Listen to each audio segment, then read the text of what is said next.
I'll just cut to the chase. Big tech's out to get conservatives. That's not a suspicion. That's not a hunch. That's a fact. July 20th, 2020, Google removes the homepages of Breitbart and the Daily Caller. Just last night, we learned Google has censored Breitbart so much traffic has declined 99%. June 16th, 2020, Google threatens to demonetize and ban the Federalist. April 19th, 2020, Google and YouTube announce a policy censoring the content that conflicts with recommendations of the World Health Organization. Now think about that. The World Health Organization, the organization that lied to us, the organization that shilled for China. And if you contradict something they say, they can say whatever they want. They can lie for China. They can shill for China. You say something against them, you get censored. June 29th, 2020, Amazon bans President Trump's account on Twitch after he raises concerns about defunding the police. June 4th, 2020, Amazon bans a book critical of the coronavirus lockdowns written by a conservative commentator. May 27th, 2020, Amazon Smile won't let you give to the Family Research Council and the Alliance Defense Fund, but you can give to Planned Parenthood. Facebook, June 19th, 2020, takes down posts from President Trump's re-election campaign. November 1st, 2018, Facebook silences a pro-life organization's advertisement.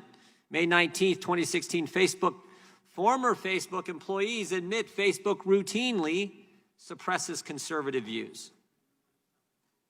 And I haven't even mentioned Twitter, who we actually invited, Mr. Chairman. We asked for you guys to invite them as one of our witnesses. You guys said, no, I haven't even mentioned them. 2 years ago, they shadow banned 2 members of this committee.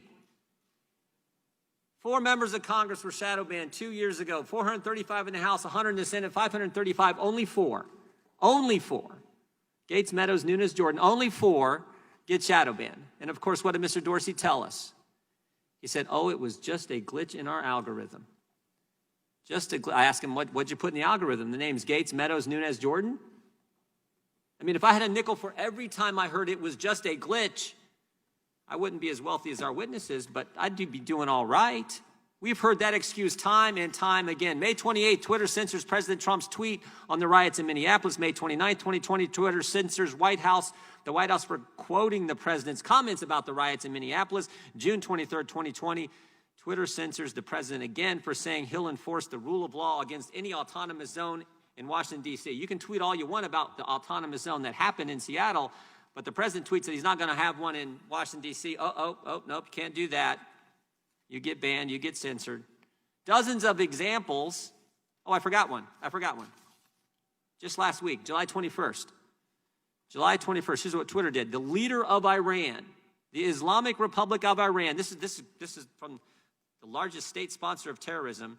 Twitter allows this tweet, quote, the Islamic Republic of Iran will never forget the martyrdom of Soleimani and will definitely strike a reciprocal blow in the United States.